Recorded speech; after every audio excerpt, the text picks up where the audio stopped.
Je m'interroge ce jour sur la question de l'arnaque orchestrée tout autour de l'attestation de conformité fiscale lors des contrôles routiers dans ce pays. Le ministre des Finances, Louis-Paul Motazé, a précisé dans une correspondance datant du 9 décembre 2024 aux autorités compétentes en matière de sécurité et de maintien de l'ordre, en l'occurrence le secrétaire d'État auprès du ministre de la Défense chargé de la gendarmerie nationale, Galax Etoga, et le délégué général à la Sûreté nationale, Martin Barnangele, qu'il lui est revenu que l'ACF, attestation de conformité fiscale, est exigée de manière abusive à tous les usagers de la voie publique. Hier encore, j'ai été interpellé par un citoyen voyageant partant de Bafang pour Bafoussam. Il a été interpellé et lors du contrôle, on lui a demandé l'ACF.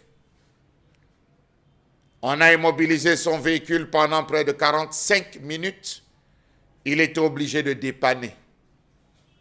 Choco, donner le gombo, motiver, donner la bière pour continuer son chemin.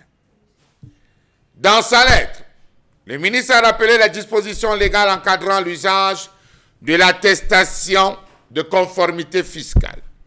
Selon l'article L. 78 du Code général des impôts, seule l'activité des transporteurs de marchandises et des transporteurs interurbains est soumise à l'obligation de présenter une ACF lors des contrôles routiers, en remplacement du titre de brevet désormais abrogé.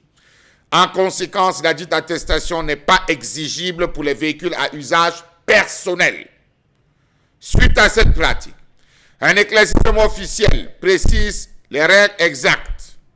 Sont concernés spécifiquement les transporteurs de marchandises, les transporteurs interurbains, les professionnels assujettis au paiement de la patente, seulement les trois là. Comment comprendre cette mauvaise pratique des agents de maintien de l'ordre? Savez-vous que des usagers se sont retrouvés à débourser de faramineuses sommes d'argent sur nos axes routiers, notamment le triangle national, le triangle de la mort, l'axe Douala-Bafoussam, Bafoussam-Fumban, Yaoundé, Bertois et j'en passe. Comment comprendre cette mauvaise interprétation des dispositions de cet article L78? Comment comprendre que la circulaire du ministre des Finances n'ait pas arrêté la saignée? Jusqu'à ce jour, certains policiers et gendarmes lors des contrôles routiers exigent encore aux chauffeurs de tous les véhicules de présenter leur attestation de conformité fiscale. Pourquoi vous aussi les usagers vous êtes si naïfs? Oui, les usagers nous sommes naïfs parce que nous ne prenons pas la peine de lire, de nous informer, de nous mettre à jour chaque fois qu'il y a un nouveau projet de loi, chaque fois qu'il y a de nouvelles déclarations fiscales, des ajouts, l'élargissement de l'assiette fiscale. Prenez la peine de vous informer, de vous cultiver sur la question. Comment comprendre que les différents responsables interpellés, le 7, le DGSN, n'ont pas pris sur eux aussi, comme qui dirait, de faire des communiqués histoire de mettre fin à ces pratiques.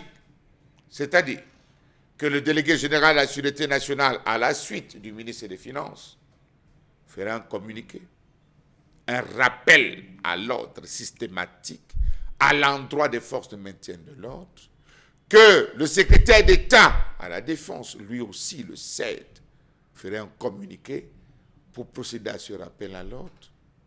Qu'un numéro vert. Ah, passons. Qu'on donne juste un numéro, qu'on appelle à la vigilance des usagers afin que ces derniers ne tombent pas dans ces arnaques.